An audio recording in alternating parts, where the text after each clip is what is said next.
Meus queridos, foi uma semana atípica essa semana. A Edna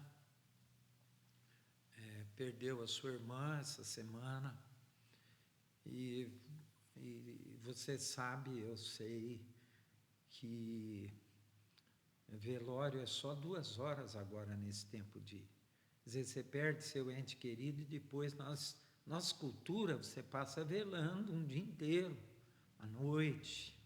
Você vai, ainda não é hora de enterrar. Porque a hora mais difícil mesmo que cai a ficha na cabeça da gente é quando você leva o caixão e o caixão é baixado na sepultura e vem a terra por cima ou aquelas placas de concreto e você nunca mais vai ver aquela pessoa. E aí, na sua cabeça, você tem certeza absoluta que aquela pessoa foi embora. Então, me solidarizo com a Edna, com toda a sua família, com os entes queridos. E também, no meio da semana, faleceu, lá no Senegal, uma missionária conhecida nossa. Não é da missão que eu trabalho, mas é da Igreja Presbiteriana do Brasil. Faleceu de Covid, lá em Touba, no Senegal. Touba é um centro de peregrinação muçulmana. Então, eu queria pedir as suas orações, pedir para você orar por nós, para a nossa comunidade, pelas pessoas que estão perdendo seus entes queridos. Morte por Covid toda semana. Ou é conhecido de conhecido, ou é pessoa que a gente sabe é da igreja, tal, daí a gente recebe essas notícias. Notícia boa é que, se a variante Delta da Covid não chegar no Brasil, que é muito difícil, provável que vai chegar, a incidência de Covid no Brasil está diminuindo, principalmente de morte, apesar de todas essas situações que nós acabamos de falar aqui. Então, queridos, vamos lembrar de interceder por aqueles que perderam seus entes, beleza? E você que está conosco na manhã desse domingo, e que vai estar conosco, que vai participar, que vai escutar essa mensagem, que Deus esteja falando ao seu coração, que Deus esteja te confortando, te animando e te consolando com a sua palavra, a palavra dele lida e explicada aqui, na singeleza do Evangelho. Eu quero começar hoje lendo em Mateus capítulo 6. Mateus 6 começa com o versículo 5. Nós vamos ler até o versículo de número 13. Até o versículo de número 13.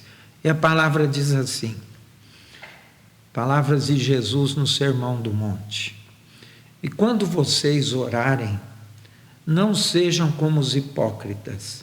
Eles gostam de ficar orando em pé nas sinagogas e nas esquinas, a fim de serem vistos pelos outros.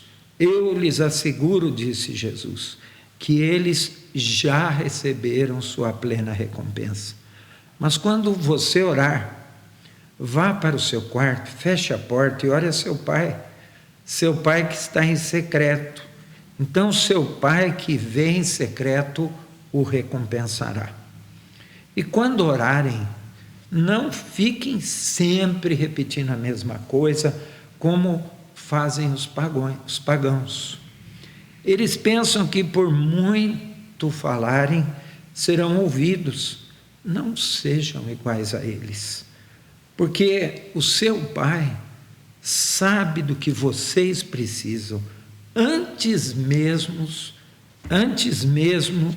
de o pedirem. Vocês orem assim: Pai nosso que está nos céus, santificado seja o teu nome. Venha o teu reino, seja feita a tua vontade, assim na terra como no céu. Dá-nos hoje o nosso pão de cada dia. Perdoa as nossas dívidas, assim como nós perdoamos aos nossos devedores. E não nos deixes cair em tentação, mas livra-nos do mal, porque teu reino, o poder e a glória para sempre. Amém. Até o versículo de número 13. O Sermão do Monte é o sermão mais famoso de Jesus. Se você ainda não leu inteiro o Sermão do Monte, você pode fazer isso. Você vai ler numa sentada, evidentemente. Está no Evangelho segundo Mateus, nos capítulos 5, 6 e 7 do Evangelho de Mateus. E ele é o resumo de toda a doutrina que Jesus ensinou. Então você pode se edificar, você pode receber muita bênção quando você olhar para o Sermão do Monte, ler o Sermão do Monte, nesses 3 capítulos, 5, 6 e 7 do Evangelho de Mateus. Depois das bem-aventuranças vem esse trecho aqui. Aliás, no capítulo posterior às bem-aventuranças, onde estão registradas as bem-aventuranças e outras coisas também, vem o capítulo 6, e Jesus está falando a respeito da oração. E ele começa, interessante aqui, com uma advertência, porque os fariseus, que eram considerados a nata da sociedade do tempo de Jesus, a nata religiosa do tempo de Jesus, eles oravam no meio da rua, qualquer lugar. Eles tinham os horários que eles oravam e eles paravam em qualquer lugar. E eles faziam questão disso, porque eles gostavam de receber elogio pelo zelo exterior que eles tinham. Então Jesus começa reprovando a motivação do coração do fariseu. A recompensa do fariseu era receber um elogio, um olhar de admiração. E Jesus então começa dizendo aqui, cuidado quando vocês forem orar. Não sejam como os hipócritas.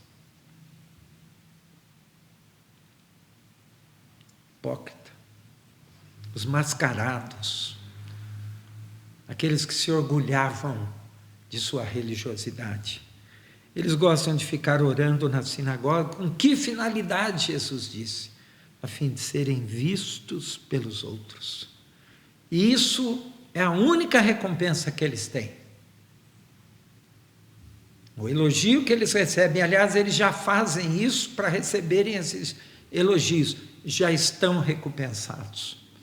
A oração deles não passa de 2 metros de onde eles estão, porque na verdade eles estão se exaltando, eles se exaltam a si mesmos. Já receberam a sua plena recompensa, mas vocês, todavia, quando vocês forem orar, não façam isso. Isso é um perigo. Para que isso não aconteça, se isole. Vá para um lugar que ninguém pode ver você orando. E busque o teu Pai. Vá para o teu quarto, fecha a tua porta. Converse com o teu Pai. Ele está ali naquele lugar secreto da oração. E aí então, teu Pai que vai estar ali, vai olhar para você, vai ouvir a sua oração e vai te recompensar. Então Jesus faz esse contraste com os fariseus. Segundo lugar, não fique repetindo aquela ladainha, sempre a mesma coisa. Porque quem faz isso é quem não conhece a Deus. Você pode até estar pensando aí no seu coração, mas como? Quer dizer que ficar repetindo a oração é a atitude de quem não conhece a Deus? Oração repeticiosa, ladainha. Olha, quem está falando isso aqui não sou eu. É Jesus. Confere lá. Medita no seu coração. E Jesus tem autoridade para falar, você concorda? Ele é que está falando aqui, no capítulo 6 do Sermão do Monte, versículo 7. Não fiquem repetindo a mesma coisa. Isso não vai funcionar como um pé de cabra que vai abrir a mão de Deus, vai abrir o coração de Deus. Não faça isso. O muito falar não vai constranger a Deus. E Ele vai dar a razão, por quê? Porque o seu Pai sabe o que vocês precisam, antes mesmo de vocês pedirem. Deus sabe o que você precisa, mas Ele quer que você participe, Ele quer que você seja coparticipante do reino, por isso que Ele manda pedir. E aqui Ele vai explicar como deve ser. Vocês devem orar assim. E eu gostaria de pensar a respeito do tema, a oração que não é feita, olhando para a oração que Jesus nos ensinou, olhando para o Pai Nosso, uma oração que a maioria de nós brasileiros, pelo menos isso antigamente no meu tempo, sabe decor. Há pequenas variações aqui e ali, mas é uma oração que a gente sabe decor. E antigamente eu orava muito a oração do Pai Nosso no culto. Daí eu comecei a pensar, olha, às vezes a gente ora a oração do Pai Nosso no culto sem meditar muito no que está falando, aí eu parei com essa prática. Mas eu gostaria de pensar no tema, a oração que não é feita. Quando você ora o Pai Nosso, você ora muito mais do que somente aquelas palavras que Jesus deixou registradas aqui no Sermão do Monte.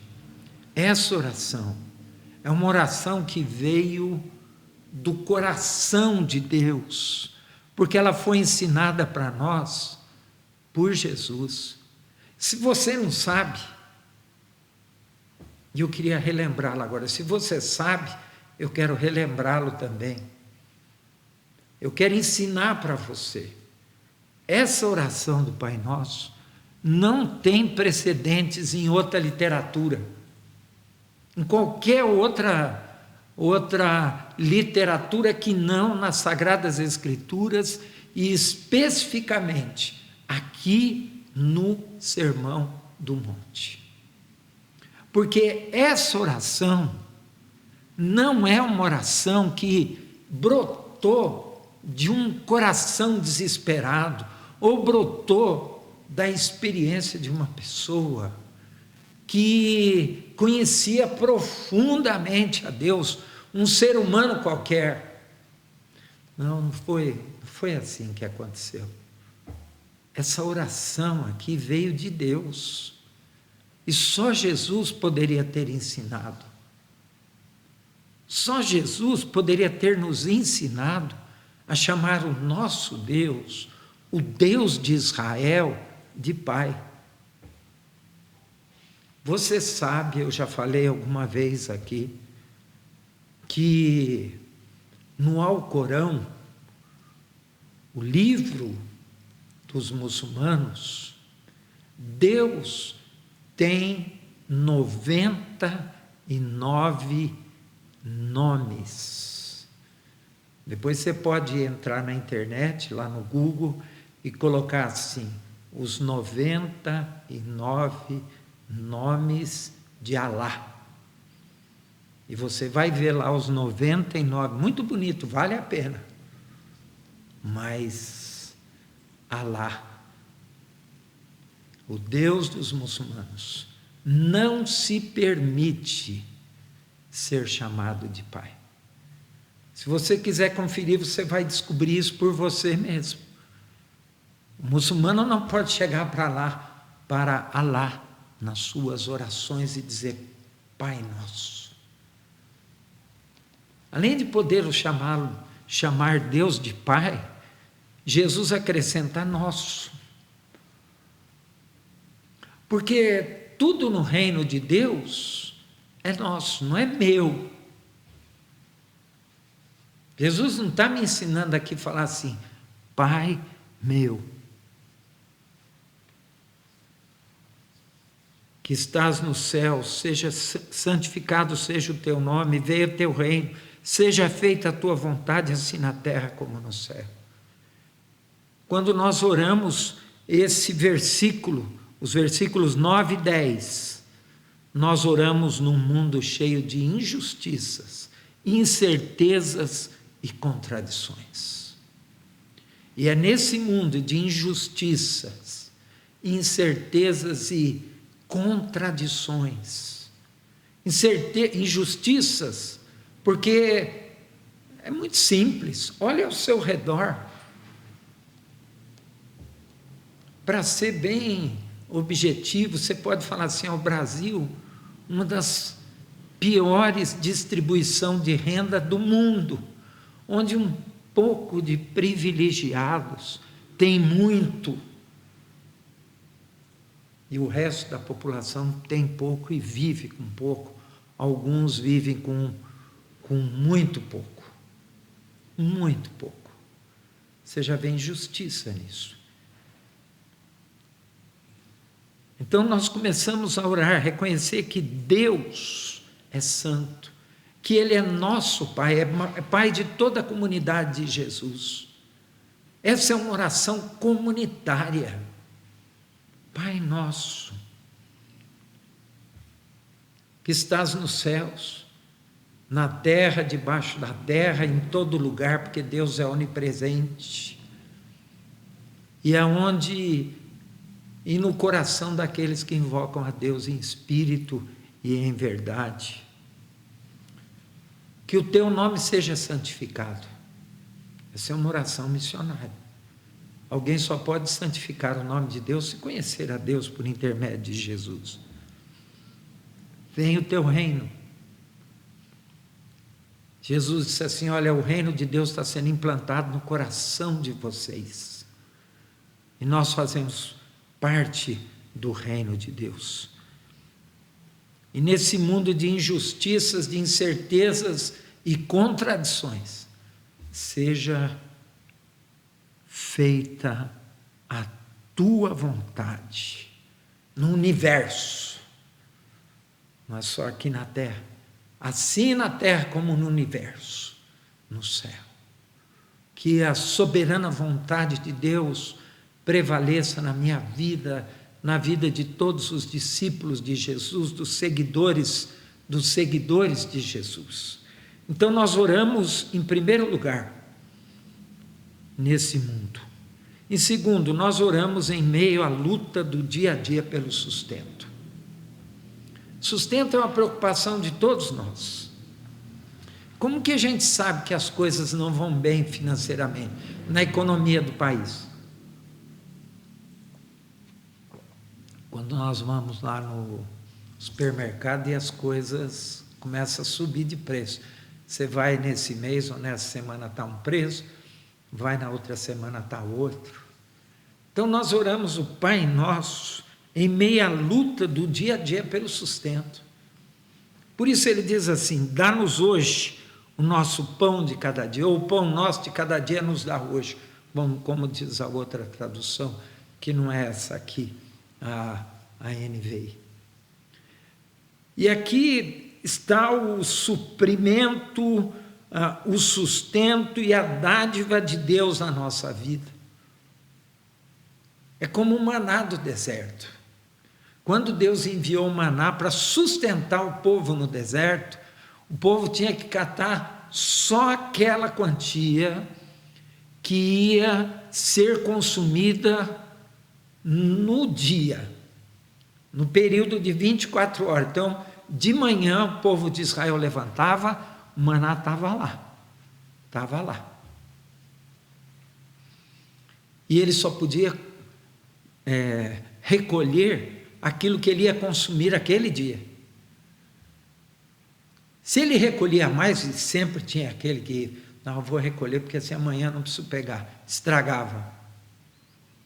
Com que finalidade, então, Jesus nos ensina a pedir a Deus o pão de hoje, de cada dia, não o pão de amanhã, e nem da semana que vem, porque Ele quer que nós confiemos na provisão de Deus, confiemos no suprimento, na dádiva de Deus na nossa vida. Por isso, quando nós oramos o Pai Nosso, nós estamos orando o Pai Nosso em meio à luta do dia a dia pelo sustento. E nós estamos dizendo assim: o meu sustento vem do Senhor. Agora tem o seguinte, tem uma hora que Paulo vai falar numa das suas cartas, na segunda epístola aos Tessalonicenses, o seguinte: se você não trabalha, você também não come.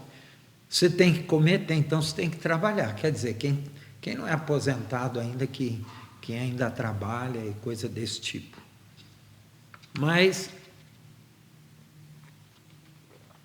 não confiar em Deus para o nosso sustento é prepotência, é orgulho, é vaidade. Eu acho que eu dou conta. E não trabalhar também achando que vai cair um maná do céu é escapismo, é não entender o reino de Deus. Por isso, quando nós oramos o Pai Nosso pedindo que Deus nos sustente, nos dê o pão de hoje, nós estamos fazendo isso em meio à luta do dia a dia, sabendo que nós temos que levantar de manhã e lutar pelo o nosso sustento. Terceiro ponto, nós oramos com a certeza de que não somos quem Deus quer que nós sejamos. Você não vai orar a Deus achando que você é bonzinho. Às vezes, quando você ora isso aqui, perdoa as nossas dívidas, assim como nós perdoamos aos nossos devedores, passa isso. Mas quando você está orando, Pai Nosso, você está orando com uma certeza absoluta. Essa é a oração que não é feita, mas você precisa ter essa consciência. Eu preciso ter essa consciência no meu coração. Eu oro com a certeza de que eu não sou, nós não somos quem Deus quer que nós devemos ser. Eu chego na presença de Deus, mas eu tenho certeza absoluta que eu não mereço nada daquilo. Quando eu peço a Deus perdão, em primeiro lugar, pelas minhas dívidas, eu peço que Deus rasgue as promissórias em nome de Jesus, pelo sangue de Jesus, pelo sacrifício de Jesus. Eu estou reconhecendo exatamente que eu não sou como Deus quer que eu seja. Eu sou muito inferior a isso. Mas eu tenho a ousadia de chegar diante de Deus, porque eu vou pedir perdão, reconhecendo também que eu vou perdoar o outro. E eu sei que às vezes a gente tem pessoas no nosso coração que demora para a gente perdoar. Mas enquanto eu não perdoar, enquanto eu não perdoar a dívida do outro, aquele sino, aquela coisa, aquele som da raiva, muitas vezes, do ódio, vai ficar no meu coração. Vai ficar no nosso coração. É como se eu não soltasse da corda do sino. Eu ficasse tocando aquele sino sempre, ouvindo aquilo, relembrando daquilo. E aquilo vai corroendo a minha alma e o meu coração. E Jesus então fala: Deus sabe que você não é quem Ele quer que você seja. Então, perdoa. Pode perdoar. Porque você faz as mesmas coisas contra o seu pai que está nos céus. Você decepciona o teu pai muitas vezes. E você acha que Deus é insensível aos nossos pecados, às nossas falhas, às nossas deformações? De jeito nenhum. Paulo, lá na Epístola aos Colossenses, ele vai dizer: não entristeçais ao Espírito Santo, com o qual vocês foram selados para o dia da redenção. Isso está em Romanos também. Então a gente decepciona a Deus. Quando eu estou orando o Pai Nosso, eu oro naquela condição de servo que Deus conhece profundamente o coração. Não é uma oração que vai mudar isso. Deus me conhece lá dentro. Deus sabe quem eu sou. Profundamente Deus sabe quem eu sou. O que é admirável é Ele nos receber em nome de Jesus na presença dEle. Mas Ele que estabeleceu isso.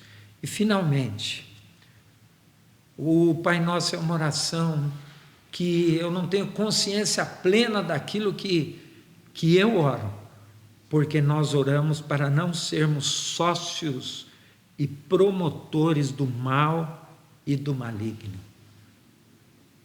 da obra de Satanás neste mundo.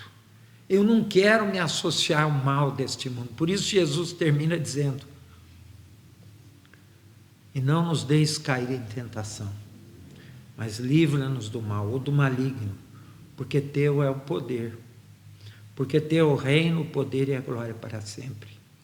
Por isso a oração não pode ser feita em nosso nome. Outro dia, alguém disse assim: olha,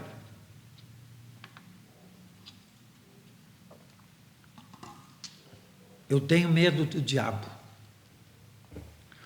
Eu ganhei um presente de uma pessoa que eu sei que aquela pessoa tem uma orientação espiritual e ela faz trabalhos a favor e contra pessoas e tal, e etc. Eu ganhei um presente daquela pessoa e é um presente valioso.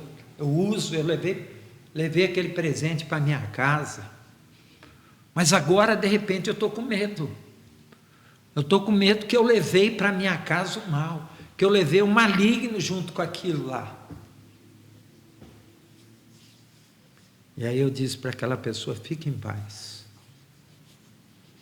Se você acha que nesse mundo existe uma pessoa, quem quer que seja, o bruxo mais poderoso que você já viu, que é capaz de mudar a história, mudar o destino de alguém, então você não conhece o Deus que você serve.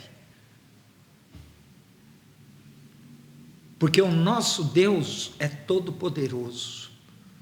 Ninguém muda os desígnios de Deus. Ninguém pode mudar isso.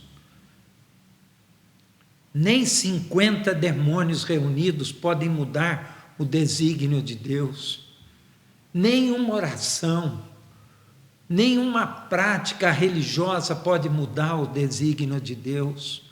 Por isso que Jesus diz assim: não nos deixes cair em tentação, livra-nos do maligno, porque tudo é teu, o reino, o poder e a glória. E ele termina dizendo aqui: para sempre. Deus não é poderoso hoje e vai deixar de ser poderoso amanhã. O que nós oramos quando oramos o Pai Nosso? Que tipo de oração nós fazemos e nem percebemos?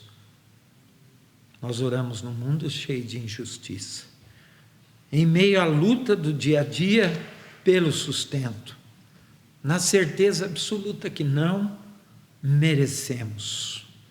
E nós oramos para não sermos sócios e promotores das obras malignas, porque a nossa oração é feita em nome de Jesus. Amém. Vamos orar, queridos? Vamos orar. Querido Deus, muito obrigado pela Tua palavra. Muito obrigado por aquilo que nós aprendemos, que edifica o nosso coração, que renova a nossa esperança e aprofunda a nossa fé. Nesta semana, ó Deus, nós queremos te pedir por aqueles que perderam seus entes queridos, conforta. Rogamos pelos médicos e enfermeiros, por aqueles que estão extenuados, cansados, estressados nessa luta insana e difícil contra o Covid-19, ó Deus. Tem misericórdia do nosso país e do mundo. Oramos por cada irmão que está entristecido. Oramos pelos enfermos prostrados nos hospitais. Oramos, ó Deus, pelo nosso país. Que o nosso país experimente a paz. Paz na área econômica. Paz, ó Deus, na área social, na área política. Tem misericórdia, Senhor, dos dirigentes da nossa nação, seja na área municipal, estadual ou federal. Nós oramos, ó Deus, para que o nome de Deus seja conhecido em toda a terra, para que Jesus seja Senhor de corações de todas as tribos, línguas, povos e nações. Oramos, ó Deus, para que nós sejamos sal e luz por onde quer que nós andarmos.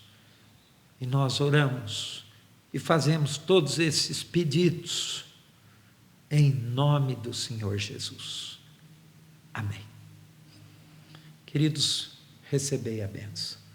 Que a graça do Senhor Jesus Cristo e que o amor insondável de Deus, o nosso Pai, que a presença, o poder e a presença do Espírito Santo de uma maneira eficaz sobre cada um de nós esteja e permaneça, hoje e para sempre.